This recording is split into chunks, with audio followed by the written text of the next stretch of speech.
안녕하십니까. 호주 강변 강현우 변호사 인사드립니다. 오늘 저희가 나눠볼 주제는 이혼에 대해서입니다. 제가 유튜브를 시작하고서 주변 사람들이 많이 물어보고 궁금해 했었던 토픽이기도 한데요. 이혼, 호주에서 이혼의 절차는 어떻게 되고 조건은 무엇이 있으며 어떻게 이혼을 할 수 있고 그리고 이혼을 할 때 팁이 무엇이 있는가, 이런 부분에 대해서 나눠보려고 합니다. 우선 호주와 한국의 가장 큰 차이점이라고 보면은 호주에서는 이혼은 쉽습니다. 이혼은 쉽다.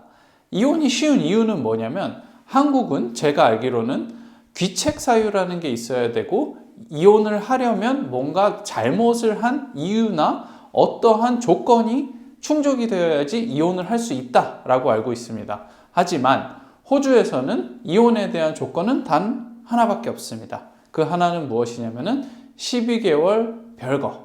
그리고 이 관계는 더 이상 회복될 수가 없다라는 서명을 해야 되는 것입니다. 이때 12개월 별거라고 하면은 같은 집 안에서 별거를 할 수도 있고요. 아니면 둘이 따로 아예 살았다라고 해서도 별거를 할 수 있습니다.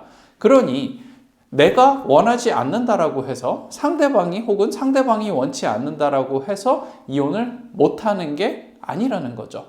한쪽에서 내가 이혼을 하겠다라고 한다면 상대방이 절대로 막을 수가 없어요.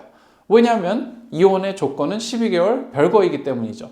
많은 사람들이 착각하고 잘못 아는 것 중에 하나가 이혼 소송을 하게 되면은 재산분할, 양육권, 이 모든 것을 다 싸잡아서 한꺼번에 같은 것이라고 본다는 것입니다. 호주에서는 우선 이것들이 다 각자 따로입니다.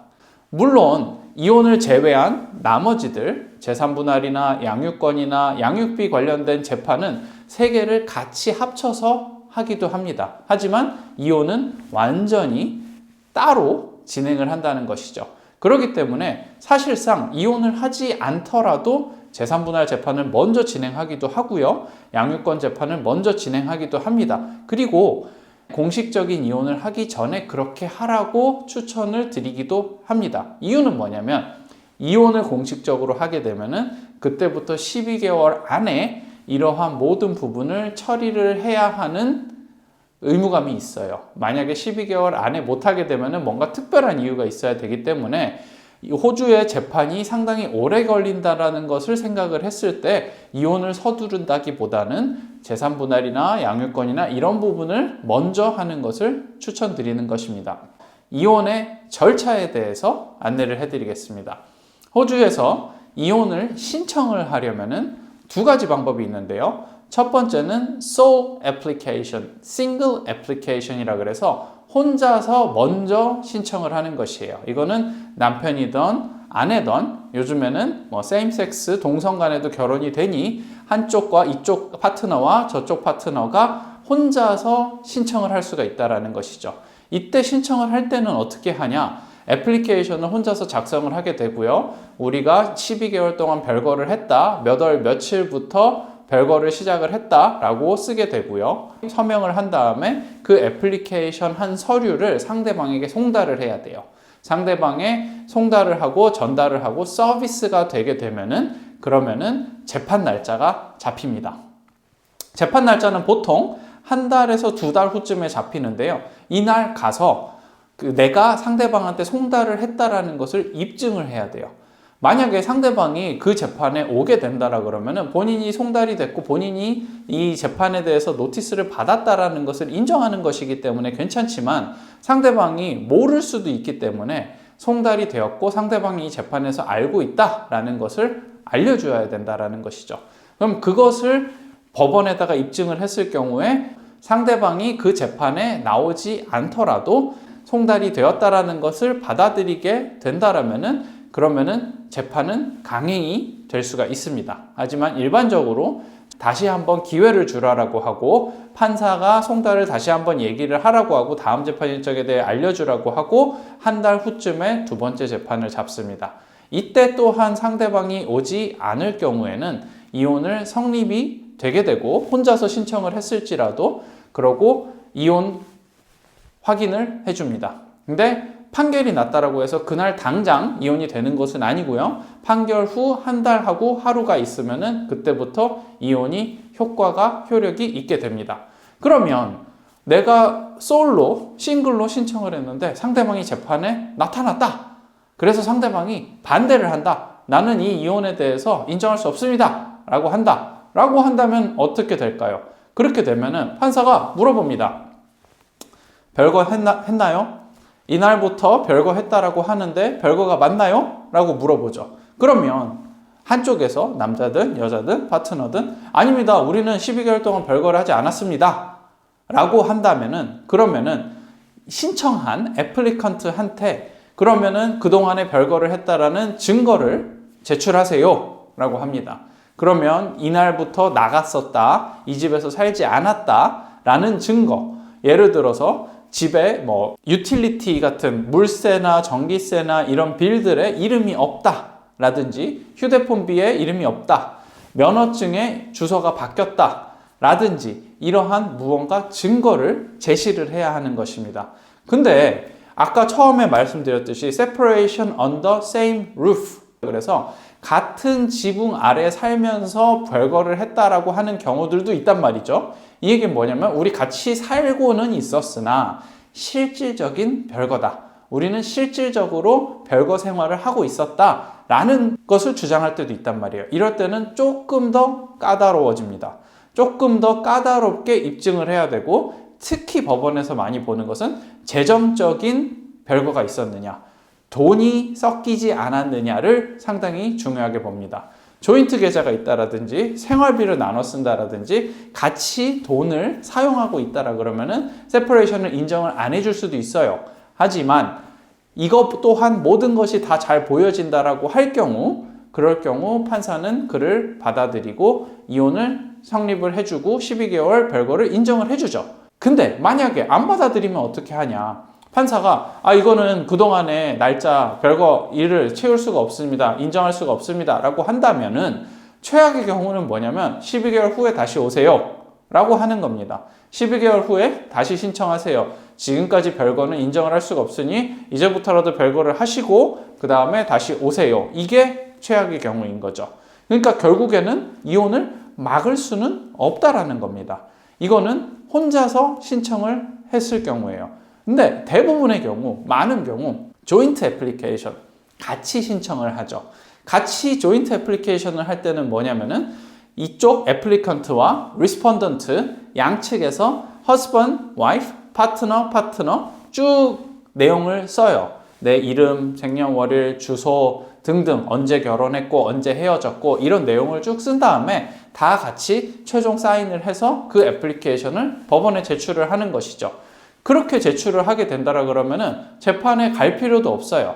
그렇게 조인트 애플리케이션이 법원에 제출이 될 경우에는 마찬가지로 재판 일정이 잡히고 한 달 후, 두 달 후쯤에 재판 일정이 잡히고 그날 둘 다 참석하지 않고 판사는 이혼을 인정을 해주는 것이죠. 마찬가지로 한 달하고 하루 후에 이혼이 성립이 되고 그때부터 이혼 인정이 되는 겁니다.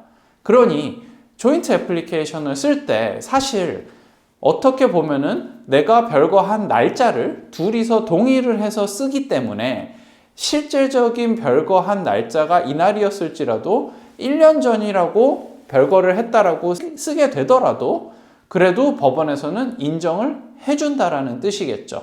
그래서 이거를 호주에서는 합의 이혼이라고도 말을 합니다. 하지만 법적으로는 이 신청을 할 때 거짓말을 하면 안 돼요. 그러니까 실제로 별거 날짜가 언제였는지를 쓰는 것이고 가짜로 별거 날짜를 쓴다라는 것은 하면 안 되는 겁니다. 그래도 그렇게 하시는 경우도 많다라는 것을 알려드리는 겁니다. 그리고 이혼을 할 때 저희가 결혼을 한국에서 했는데 여기서 이혼을 해도 되나요? 가능합니다. 호주에서 이혼을 하려면 이 둘 중에 한 명이 호주를 집으로 여기거나 호주에 살고 있다. 영주권이나 시민권은 사실상 관련은 없어요. 내가 유학생이건 학생비자건 뭐든 상관이 없이 어쨌든 둘 중에 한 명이라도 호주를 집이라 여기고 살고 있다라는 것만 보여진다라 그러면은 호주에서 이혼을 할 수가 있어요. 이것 또한 사실은 상대방이 반대를 해서 이혼 신청을 했는데 우린 여기서 이혼할 수 없습니다. 우리는 한국 가서 이혼해야 됩니다. 라고 하지 않는 이상 문제가 될 리가 없습니다. 왜냐하면 한국에서 결혼을 한 것도 호주에서는 결혼으로 인정을 하기 때문이죠. 어느 나라에서도 결혼을 했을지라도 여기에서 결혼을 등록을 할 필요가 없어요. 많은 경우 한국에서 결혼을 하시고 여기 와서 그냥 사시죠. 여기서 살 때 한국에서 한 결혼을 인정을 해주잖아요. 한국에서 한 결혼을 marriage certificate으로 호주 걸로 변환을 하지 않더라도 그것 자체를 인정을 해주기 때문입니다. 그러니 호주에서 외국에서 한 결혼을 이혼을 하는 것도 물론 가능한 것이지요. 그리고 여기에서 이혼을 한 다음에 이혼 판결을 받아서 한국에 가서 등록을 해서 한국은 등록을 해야 되는 시스템이기 때문에 하기도 하죠. 어디서 결혼을 했던 한국에서 결혼을 한 것도 호주에서는 다 인정이 되는 것이다. 그렇기 때문에 호주에서 이혼도 할 수 있는 것이다. 이렇게 이혼의 절차에 대해서 간단하게 알아보았는데요. 그러면은 마지막으로 이혼을 하려고 생각을 할 때, 이혼에 대해서 준비를 하고 있을 때, 나는 이혼을 하고 싶은데 어떻게 할까? 이런 사람들 너무 많습니다. 이런 사람들의 팁, 많은 경우 이혼 자체에 대해서는 문제가 되는 경우가 없어요. 그리고 내가 이혼을 하려면은 집을 나가거나 상대방을 내쫓으면 돼요. 근데 이혼 자체는 문제가 안 되는데 그 후 재산분할, 양육권, 양육비 하는 데서 문제가 되고 여기에서 다툼이 생긴단 말이죠. 중요한 것은 뭐냐면은 재정 상태를 파악을 하고 계셔야 돼요. 이혼을 준비를 하려고 한다라 그러면은 이 집안의 재정 상태, 자산이 얼마나 있고 남자의 자산이 얼마나 있고 여자의 자산이 얼마나 있고 은행 계좌가 얼마나 있고 수입이 어느 정도가 있고 이 정도를 어느 정도는 파악을 하셔야 된다라는 거죠. 스테이트먼트 같은 게 날라오면은 확인도 하고 크레딧 카드가 있는지 어떤 은행을 쓰는지 이 정도는 알고 있어야 돼요. 집을 샀는지 모르는 경우가 너무 많아요. 특히 여자분들, 집안에서 살림만 하셨었던 분들, 남편이 모든 재정을 책임졌었던 분들 같은 경우는 여자분들이 모르는 경우가 너무 많아요. 그러면은 갑자기 남편이 이혼하자라고 하고서 집을 나가버리거나 이런 다음에 이혼 소송을 해야 되는데 남자가 돈은 다 벌고 돈을 안 주기 시작을 해요. 그러면은 재산 분할이라도 해가지고 돈을 받아야 되는데 너무 아무것도 모르고 재정 상태도 몰라요. 그러면은 아무것도 못해요. 실제로 그렇게 해가지고 재판을 진행을 해서 상대방한테 모든 걸 공개하라 그래갖고 정보를 받아내려고 그러면 시간이 또 너무 걸려요. 그러니 먼저 차곡차곡 준비를 해놓고 어느 정도 대비를 해야 된다. 그리고 먼저 집을 나가는 사람이 손해를 봅니다.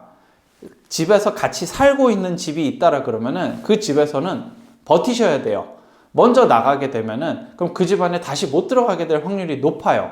근데 이 집의 명의가 누구 명의로 돼 있을지라도 그 집에 있다라고 하면은 사실 쫓아내지를 못합니다. 그러니 그 집이라도 지키려면은 그 집 안에 거주를 하고 머물러 있어야 된다라는 것이죠. 이혼은 쉽습니다. 이혼은 어려운 게 아니에요. 그리고 대부분의 이혼은 변호사를 수임하지 않고 직접 개인이 충분히 할 수가 있습니다. 재산분할, 양육권 다른 얘기예요. 이혼 자체는 쉽습니다.